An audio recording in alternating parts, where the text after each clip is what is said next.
Hello, ladies and gentlemen. Dave Dobbs here. It's the 29th of October, 2021, and the new moon is going to be on the 4th of November, and we've just had posted on the 28th of October. Alex Luhan of the Wormwood Planet X channel. He's just posted this shot. I'm not too sure what feed it is. It looks like Soho, doesn't it? But I'm really not too sure what feed it is. But it's exactly what I'm expecting to see. I'll come to the model in a sec. But just take a little look at the debris here as well. You know, you're wondering what's causing all these massive solar explosions at the moment. So this thing looks like it's getting, well, I don't know if it's this debris that's getting that close to the sun, because I'm of a mind that this object is actually much closer to us. It's between us and Venus at the moment. You know, Venus is very close to us as well, so this is going to be seriously getting affected by this, and it would be interesting to sort of like observe the kind of volcanic activity that's happening on Venus.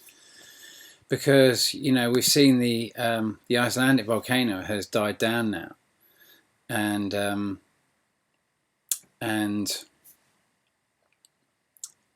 if I put it's La Palma. Just come over here and put La Palma.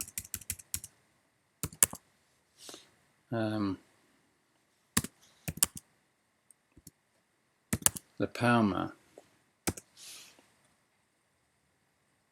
And we'll just come to we'll just filter that down to well, let's just come back to today and see what's come up. This, I don't know if there's many of these channels.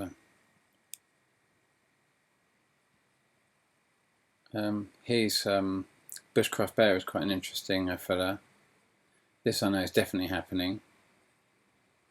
That's been covered by multiple agencies. There's a lot of I'm not saying any of those channels. I've just shown there are spoof channels, but there's a lot of certainly earthquakes now. Most of the channels that are coming up on my feed are just are bullshit channels telling you that massive earthquakes have occurred where they haven't occurred at all. There's a lot of confusion out there. But so we're seeing La Palma really, really active, and we're also seeing now Hawaii is completely back online. So can you kind of see the process here? Is that we started with the Icelandic volcano in the northern aspect of the globe, and that went from March all the way till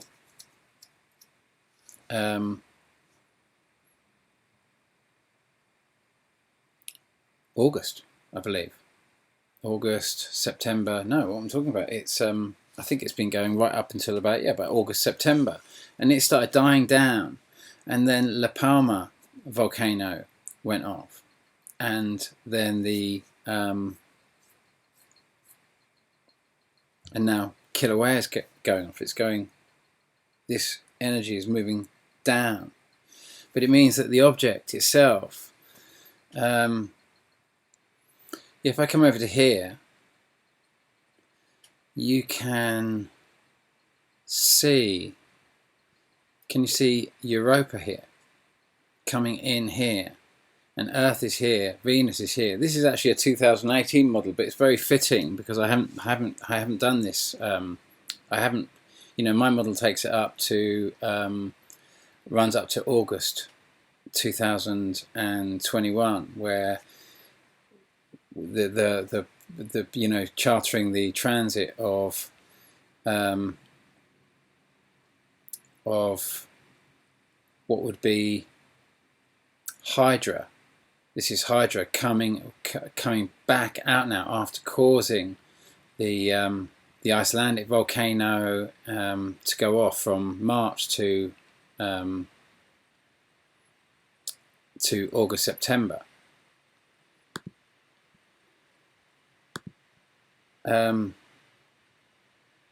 So it's very difficult to comprehend. It's full on, but there's multiple objects affecting us here, and this, as Hydra went out, so Europa came in. Now I call them these names because if you've charted this whole journey, you know Europa was obviously the first planet, the biggest planet of the system that Galileo named it. I'm not too sure what the biggest planet in the Pluto system is. Whether it is I'm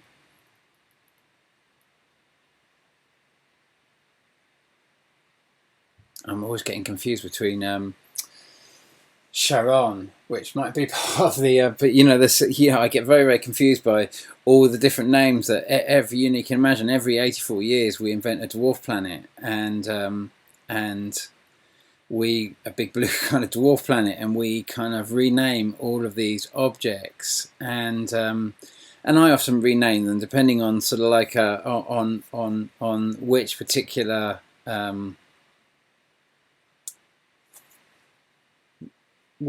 dwarf planet, and you know what it's for me it's the same thing coming round and around and around and around. And so I play quite often with these names a little bit, but fundamentally, you know, there's these two big objects. This big object that's coming in now is the first of all the objects. You know, the one that you originally called the Dobbs object. For me, that is this object. You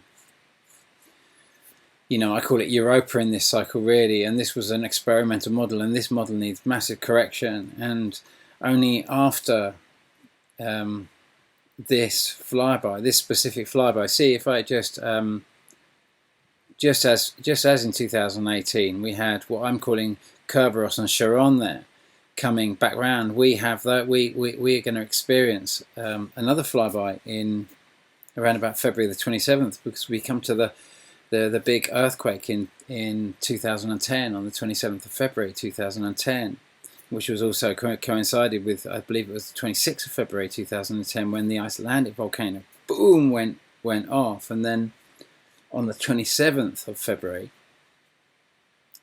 2010, you had an 8.8 in Chile at the bottom of the planet. So you can see how this thing was, instead of right now we're experiencing these objects coming round, this big object that I'm calling Hydra here came around with us and was running parallel to us all the way around, which is why it constantly pulled on the magma and enabled the Kilauea whole thing to get to consistently go off for certainly 6 weeks in 2018 when Kilauea went off, and then in the Icelandic volcano where it's been above us, and the object itself came doing the same thing but coming in above us and tracking with us, slowly getting closer and closer and closer to us, but beyond us. And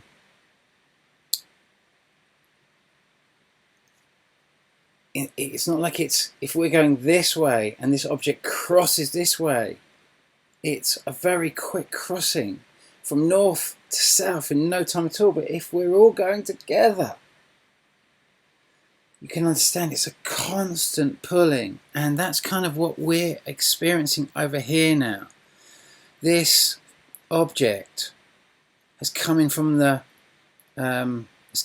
northern hemisphere, and it's tracking round to orbit this bigger object over here that you can't see in view here, where all these objects are coming in and around these bigger objects that you could call them Pluto. You know, I call it Pluto in this model. You can just see it up there in the when that part of the screen comes out of view there, Pluto there, just for half of Pluto, half of the writing of Pluto.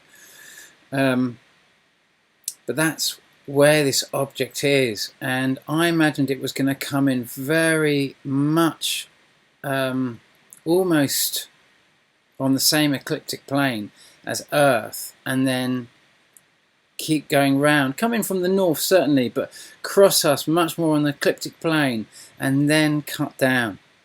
And I'm afraid that's just, it's very close to that. I can never know. You know, we can make these ballpark understandings of where it's going to go, but our logic would be that if something's coming in from this direction towards the sun, it's going to come straight towards the sun and then slingshot around it. We know that's not what happens. We know because of Alex Luhan's shot on the 1st of September 2019 that changed everything for me. I'm not going to put it up right now. Maybe I'll be able to find it, but I don't think it's in this particular video stretch. And it's just the one where we see the sun here and the object going away, coming round as if it's coming in towards and then going away from the sun. And we've got the most epic picture where we saw the whole aspect of the tail because we were so far away from it at that point in September 2019. We were coming towards it, but it was ahead of us. It's been dropping back. So which means that if it's orbiting that close to the object, much closer to the object than any of the other objects that I've charted in my observation of these objects, this orbits closest to the center of the object. They all orbit. All of these five moons, 5 planets orbit a bigger object, and this is the closest inner orbiting object of all of those, and yet it travels at almost the same speed. We go around the sun. When we go around the sun 12 times, it will go around the sun 11 times. It is slightly slower in terms of its orbital duration than Earth, just very slightly. And so it seems. And its inclination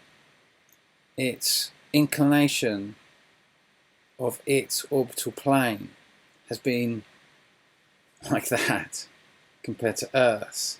And as the whole system has crossed our ecliptic, this object has been started off coming round the object that it's orbiting, being pulled into our sun, coming through, and then going. Oh, sorry, it hasn't come into our sun. It's been drawing close to our sun.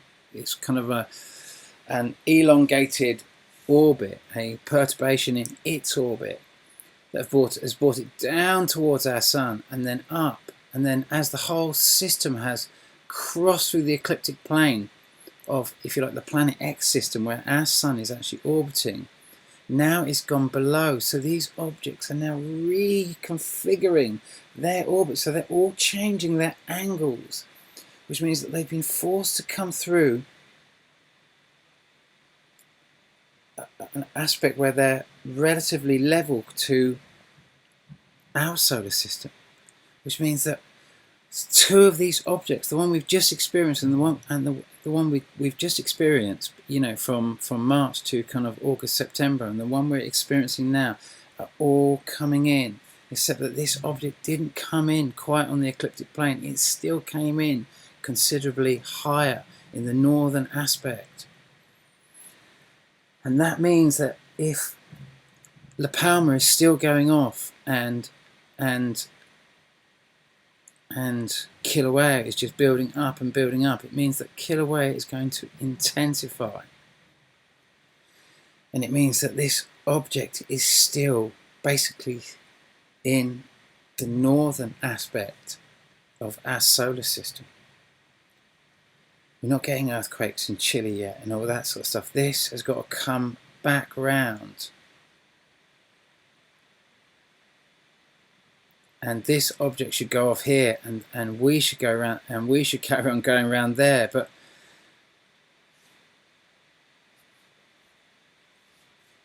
you know, I didn't foresee this. I didn't foresee this flyby. I thought this was going to be way below us by now. So it's another it's another one of my mistakes, but we saw the debris. I showed you the debris in the thumbnail, certainly of the last penultimate video, I think, and you know that Matt Rogers had posted incredible shots of tumbling debris, and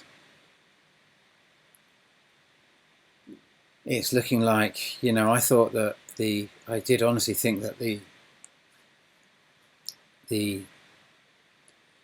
August-September crossing of this one was going to be the closest point, and again, it's coming way further north than I was anticipating, and it's that volcano is just not showing signs of decreasing, and Kilauea is increasing, and La Palma is increasing, and so the proximity of this, but this thing, we will experience this obviously with the new moon, because this will amplify it incredibly. And what does this mean? Well, you know, we're told that the kind of like the fault line that is the southern aspect of the fault line that makes up the Eurasian plate, where it butts up against the African plate below. You know, it comes in under the Ukraine, underneath where Chernobyl went bang on the 26th of April 1986, when we were seeing obviously Halley's Comet. We were having the most incredible storm. Kilauea was going off then as well. You know, we see these cycles, these 12-year cycles, and the type of activity of this, of all these motions.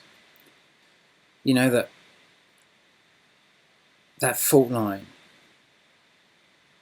that runs from the Kamchatka Peninsula, which is the most southern tip of Russia, that kind of, as in the Russian mainland, so obviously they've got islands down there as well, but the most southern tip of Russia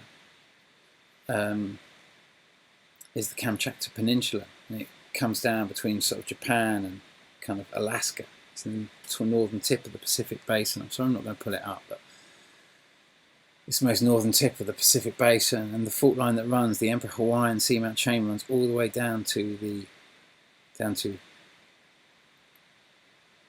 Hawaii, and it's 4,600 kilometers of underwater volcanoes, seamounts. Now that was the Emperor Seamount Chain until just before the turn of this century. It had been kept secret because of, you know, there's many different reasons, but one was that it had been a military secret because it was a hiding place for submarines. I think in the Second World War, but I think also in the Korean War. And so it had been concealed, and you know how much of other information is being concealed because it's considered a military secret, because the military powers have used it to their advantage. And do we see any evidence of that in Planet X, i.e. Sir Francis Drake playing bowls when the largest fleet to ever set sail is coming to bring the Spanish Inquisition to the shores of England, and Sir Francis Drake is playing bowls, and then all the ships get blown away by the largest tempest. Just takes them all. Those that weren't burnt out by the fire ships. You know, but we do see evidence how this is being used, how to force your enemies to go under the wheels of this and go into a state of aggression and war when you have the eye of the Creator effectively upon you. That which really created this planet and the systems that are used to maintain order on this planet, and that's all this is. It's the system to which maintains order. It's the system to which everyone jumps because it's just too powerful. And if it annihilates you, it is your end, your utter end. So it's a big thing to play with. It's a very scary thing to play with. So that was that fault line was hidden. That fault line was concealed to us. It was there. It was quite obviously there, really. You know, the whole structure of it. But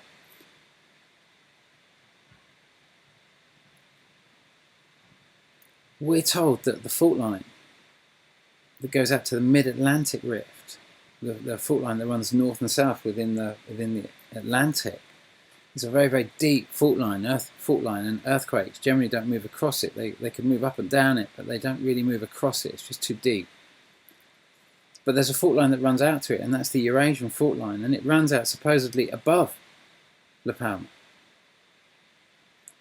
But when you saw the Congo volcano going off in kind of like around about March, you remember the big Congo one on the which was on the boundary on the far side of the African plate where it meets the Indian plate, and the magma just rose up and just put too much weight on the caldera walls, and they just collapsed, and this really, really watery, very low viscosity kind of like magma just flooded down into the city. And then obviously, and this was whilst the Icelandic volcano was going off. These are all sitting on major plate boundaries. These are all indicative. Stromboli and Etna are absolutely massively going off now on the plate boundary. Now, but considering the actual plate itself is thinnest where it runs out from the west coast of Africa, the furthest west coast of Africa, to the mid-Atlantic rift. Sorry if I'm not pulling this all up. Maybe I'll put overlays, but hopefully just me describing this. You know, you can understand that if you were to take a piece of a slab of cement that was varying in shape, and you were to try and snap it, it would probably snap at the thinnest point if it was kind of like all kind of varied sort of shape, not kind of concentric, long, narrow, rectangular, whatever. You know, it would, if it was just, it had all sorts of different sort of shape, the thinnest point would probably be the point that would break up. And because the west coast of Africa,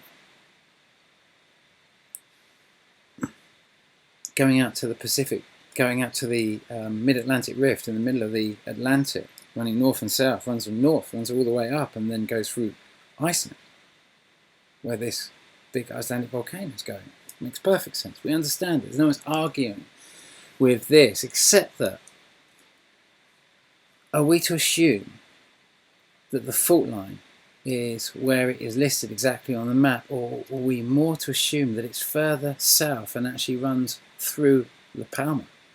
La Palma is sitting on the fault line itself, the major dividing fault line that runs basically from Stromboli down across west and then drops down, follows the kind of like the line of Africa going down and comes out more at La Palma point.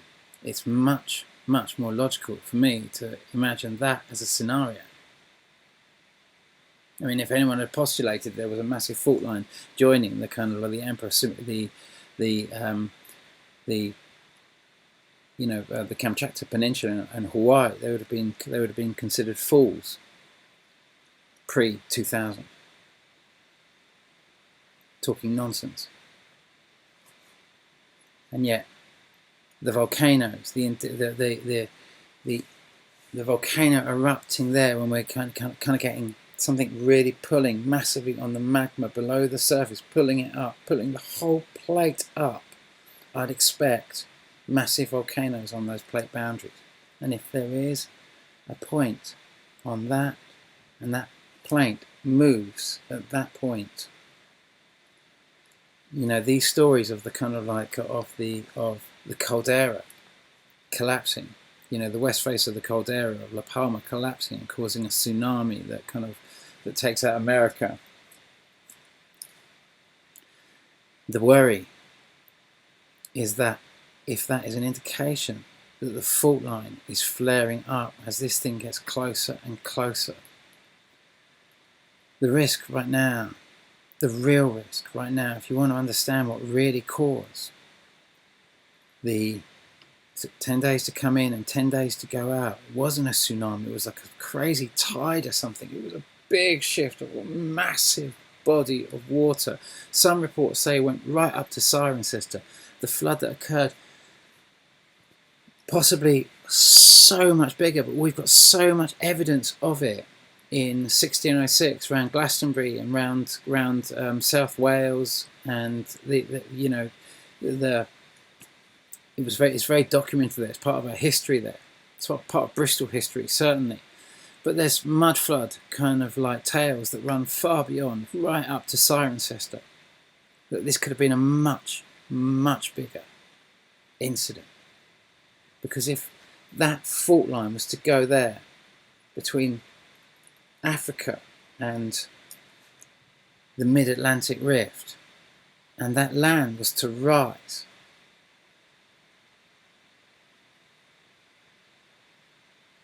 just a tiny bit, would first create tsunamis in kind of like southern aspect of the globe, as the Pacific absorbed that differential, the Atlantic draining off down and effectively heading off down into the ultimately into the Pacific. But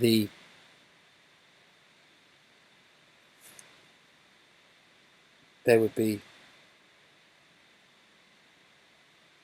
a return of that, and that in places like Bristol, in Bristol Channel, in the kind of like the Severn Estuary, where it kind of bottlenecks between kind of like the west coast of the east coast of America would see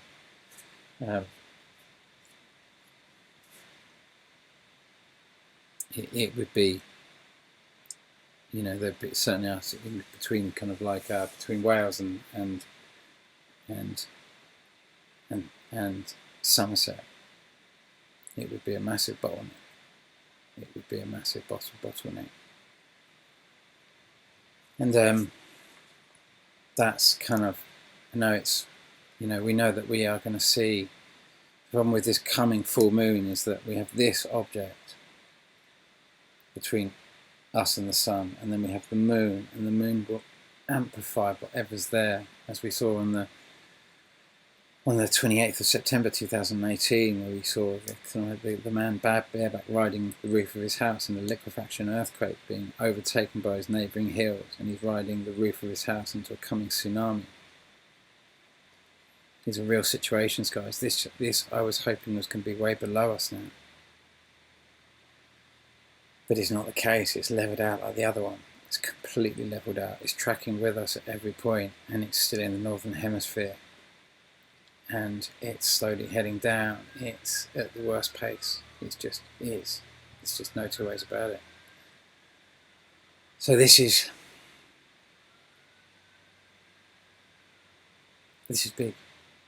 What's happening right now? I can't give you an exact timeline of when it's going to pass even right now, because I'm learning so much more about this, because so much of my work has been calculating its proximity to its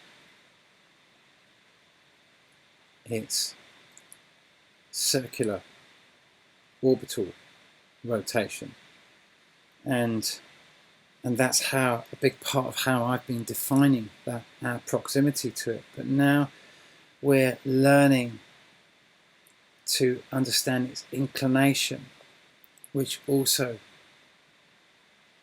is a proximity to how close or far it is from the ecliptic plane. And so it's always very, very difficult for us to kind of translate these into astronomical movements. And all I've ever done is upgraded this model. And I'm ready now, to upgrade this model again. But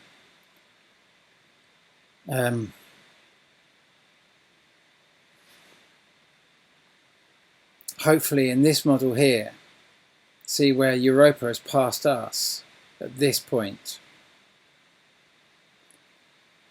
we, instead of this, should pass it first of all. We should pass it first of all, because it has been dropping back from this point, getting closer and closer to. So this is why I was always assuming we would get it here, but we're actually travelling the same speed, and so it's the inclinations much more that have been kind of like giving the distance in this equation. Much more than, like I say, it's orbit kind of position. So anyway, so that's honestly, it's tearing me apart as well. Looking at it, it was really tearing me apart. I was so thinking and so hoping, not in a negative way or anything like that, but that we'd be seeing much more earthquakes and volcanoes happening all in Indonesia at this stage. That it was heading down south and it was heading that way, but that's just not happening. It's just not happening.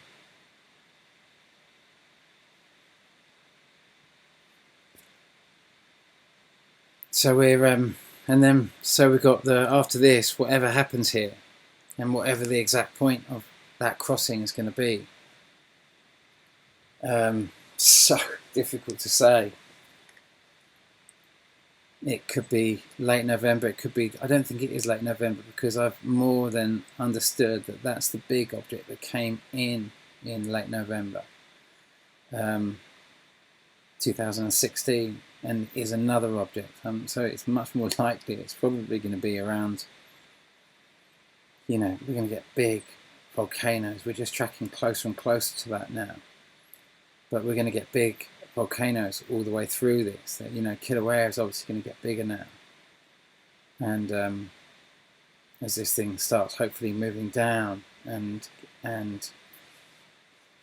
getting further and further away from our ecliptic plane when it's close to our planet.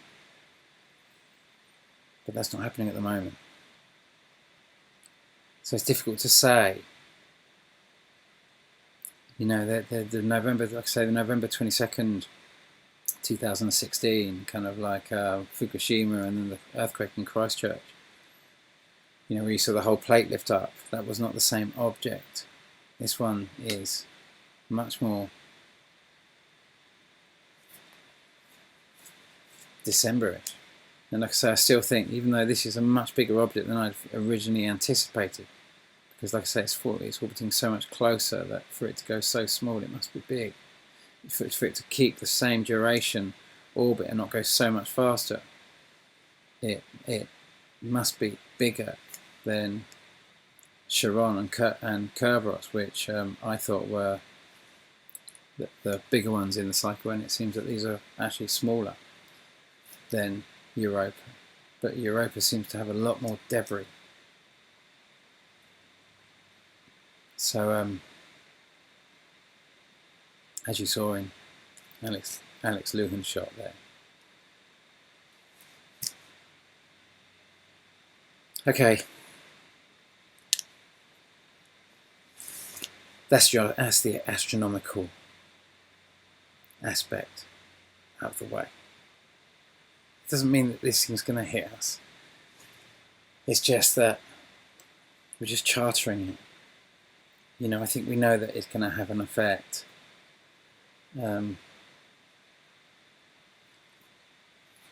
It's having an effect.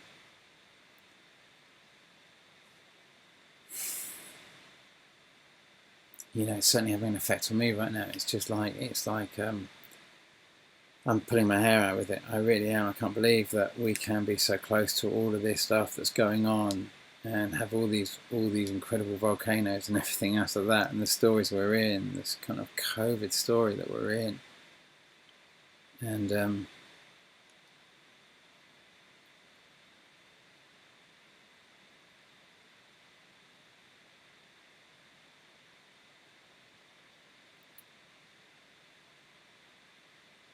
I think I'm gonna leave it there though for the moment, guys. It's enough. It's enough right now. It's a big thing to deal with on top of everything else. it's another big crossing that's coming up. And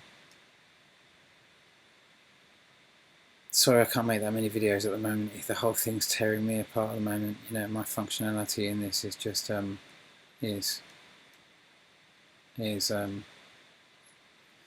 but once we've kind of got this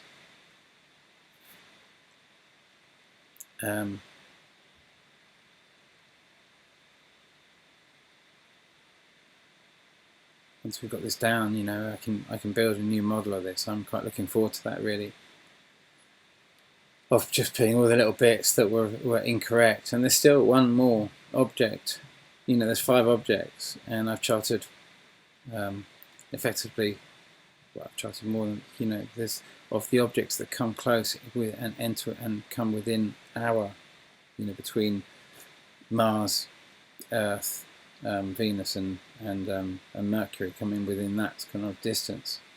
I mean, you know, there's 5 of them, and there's one that I can give evidence of, but its orbit is still relatively unknown, and so it's still a confusing aspect. I've got ideas, and I'm going to try and bring that into the next model when I start piecing them all back together again. It's going to take a hell of a lot of time. I've got to finish these boats. I've got to finish, but then I'm going to take all of the flybys and lay them over. But right now, you've got enough information to fully understand 4 of these objects. You know, those of you following this that want to make sense of this, that if I was to suddenly disappear off the face of the planet, many of you have got a window of how I see things. And you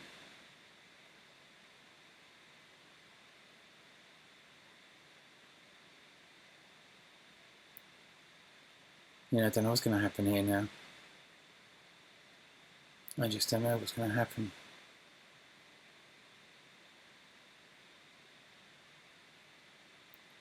It's so many other things are playing out now. Certainly the things with our economy are playing out. I knew that flyby was going to be big and scary. I knew that some of the digital currencies certainly were going to take a bit of a hike during that time.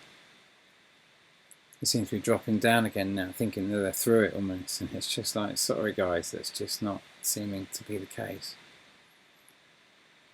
You know, it's an error on my part as well, and apologies there as well, really, because like I say, I thought it was going to be a much bigger aspect for this specific object, and you can just see it's just getting bigger and bigger and more intensive. You know, you've all got to run your own models on this. I just do the best to try and make sense of it from my perspective and do my bit in this to try and give the bigger picture of what the fuss is really all about. What the fuss is really all about. Where all the carbon dioxide is really coming from because of the massive volcanoes that this thing makes go bang, and how essential carbon dioxide is in this process. It's completely opposite to what we've been taught. That if we were looking for a planet, we'd be looking for a planet covered in volcanoes. We'd be looking for a planet just like Venus. It's got loads of active volcanoes. Spewing. Be the perfect place to add some water and start a life program, a life process. Maybe that's why Velikovsky saw it as a new planet. Maybe it's the next Earth. Maybe we shouldn't be looking at Mars. Maybe we are really looking at Venus.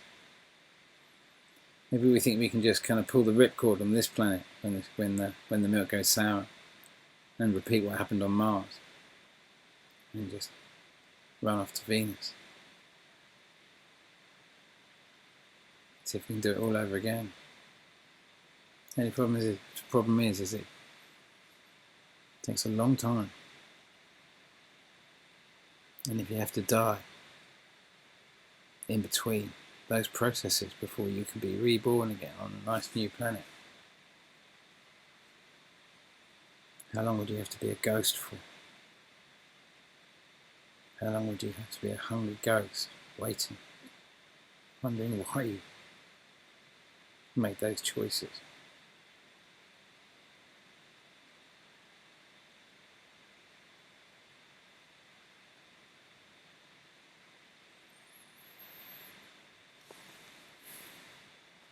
But this is not going to be, like I say, after this, it's the February. It's going to be not the anniversary, but the kind of like the next cycle, the return of what caused the big earthquakes and volcanoes in February 2010, and then March, April, the same object that caused the Kilauea volcano to go off, the Congo volcano to go off, will return again as well, and track with us again, further forward from where it was last time. So potentially the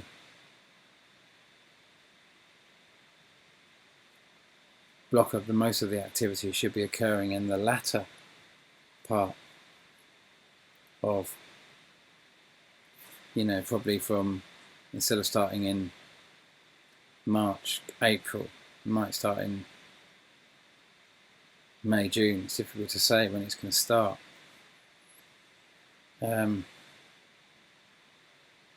But it will get more intensive at the end aspect of the cycle in August, September. That's when it will reach its biggest climax.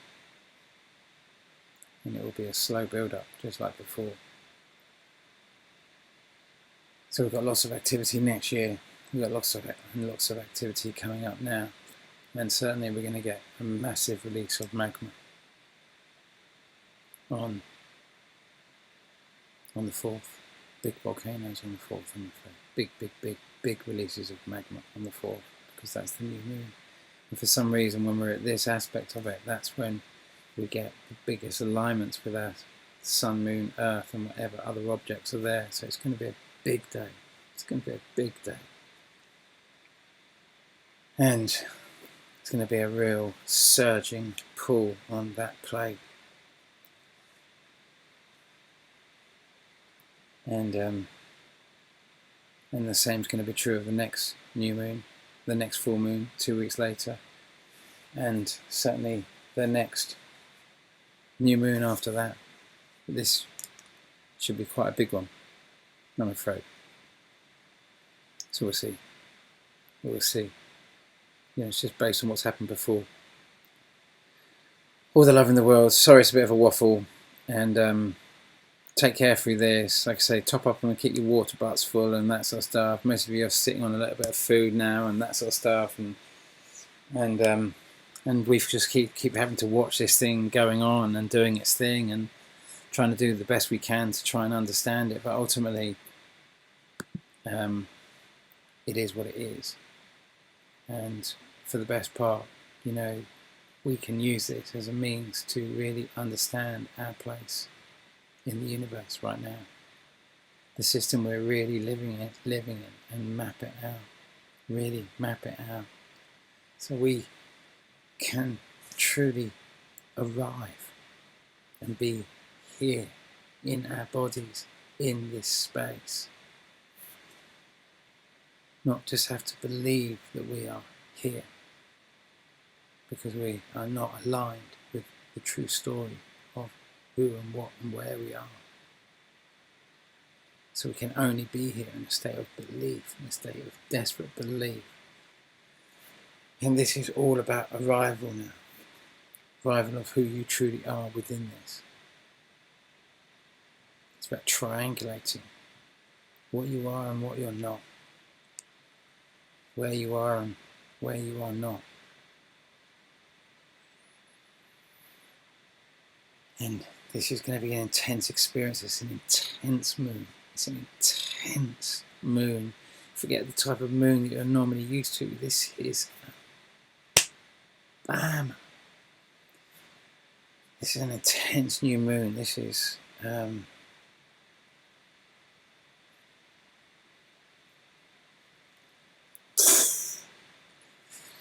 ripping the chip out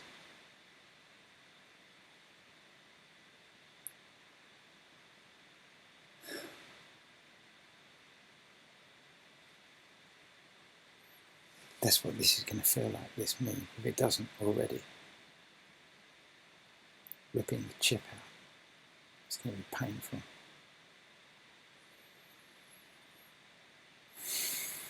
Psychic operation.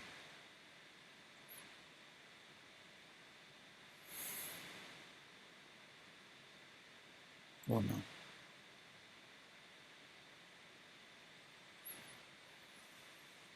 Many won't need the you-know-what to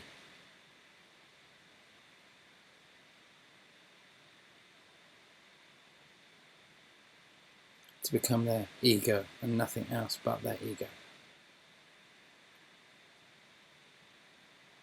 Because they are already in service completely to that. It's not like you need it to become that.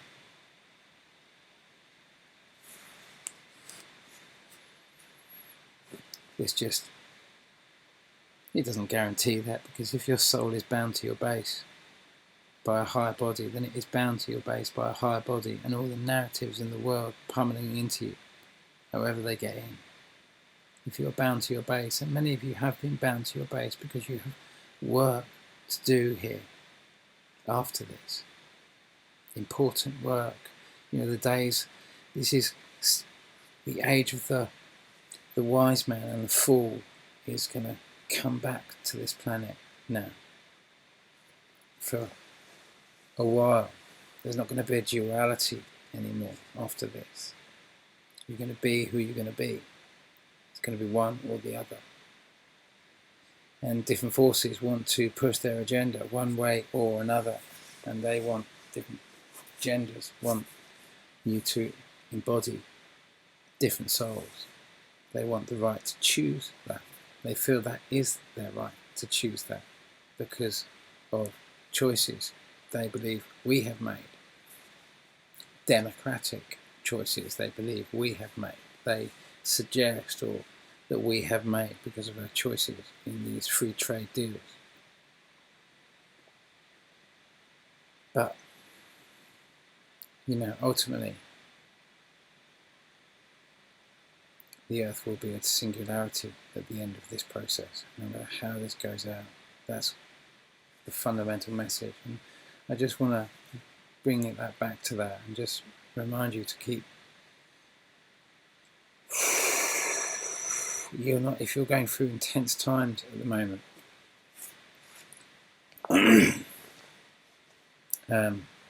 like myself, I feel like I'm holding on with my fingernails. You're not alone. These are very, very intense times. And there's a lot of things going on at the moment that are going to bring us all together.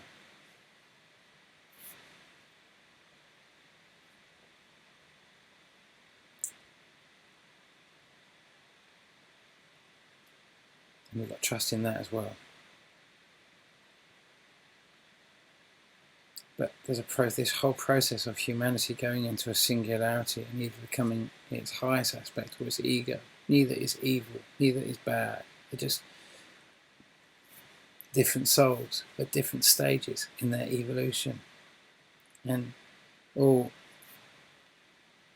based on the circumstances that they've had to live and endure over the last few millennia.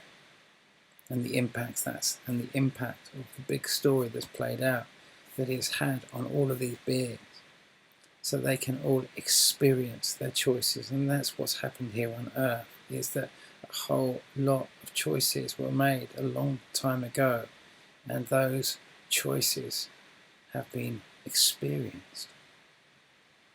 This is all just being able to experience your choices. That's why this planet exists. So you can experience choice. So we can all experience our choices. And that's what is playing out here. Planet X is simply balancing the equations that we cannot balance ourselves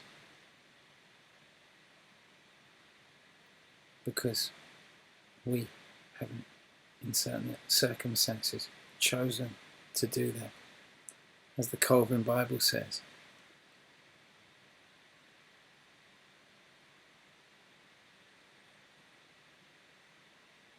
it says, what does it say? It doesn't come to punish. The dragon doesn't come to punish us, punish humanity for its mistakes. It comes to punish humanity for the mistakes it fails to rectify. This is why Biden is desperately trying to, as he quotes, save the American economy from an asteroid, which he said recently. And why he's pulled the troops out of Afghanistan and gone from this age of total war to total diplomacy and this non-aggressive stance. And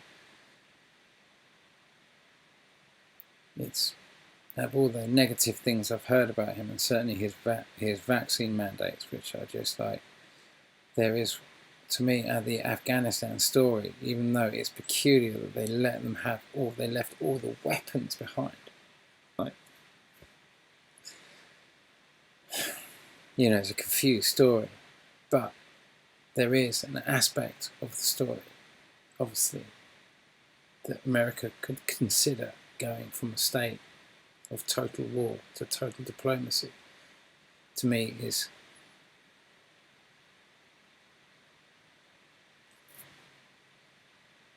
a powerful message.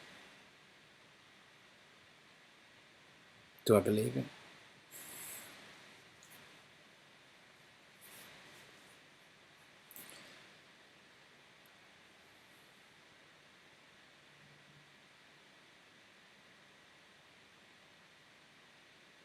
Big stuff going on, guys. Really, really big stuff. So don't forget your big golden rings of light. Big golden rings of your light. Especially if you're really scared and that sort of stuff. Try not to go into fear and negative emotions. Try and pull yourself out. God, I've been terrible the last few days. I've been ratty. I've been horrible. Oh my God, I've been on tender hooks the whole time. But big golden rings of light. Oh, I've got this light kind of shining in here. Just big golden rings of light around you. Just protect yourself from any negative energy. Anyone who's attacking you with their doubt, with their disbelief, with their whatever they need to do to try and make themselves feel better about having a dig at you for whatever they want, whatever they feel might bring you down. Just deflection. Big golden ring of light. Protection.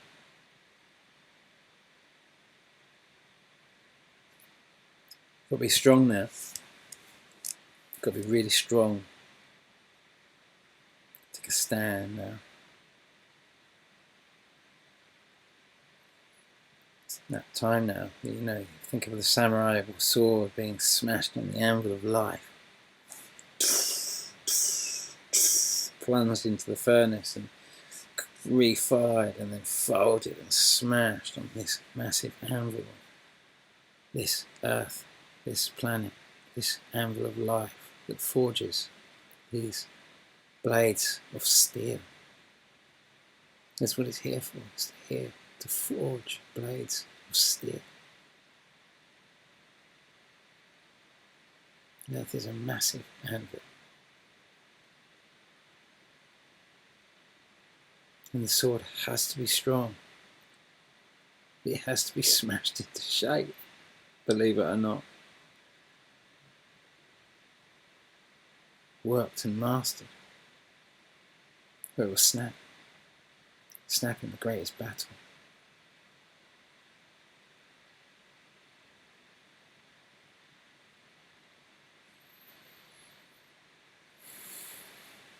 And that's what this is.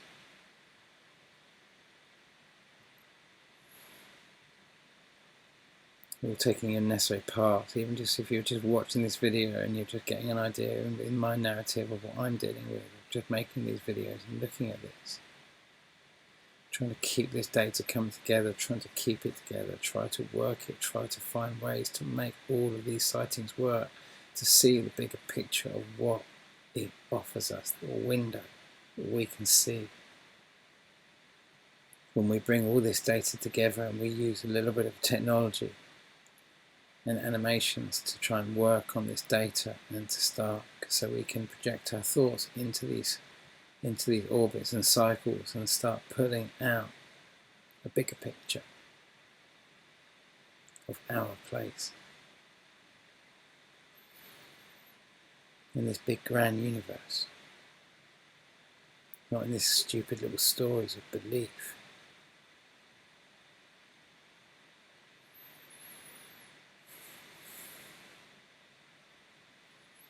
Big golden rings of light, power to your cause, power to your cause, your rightful sovereign place on this earth, in this universe, at this time, at this place.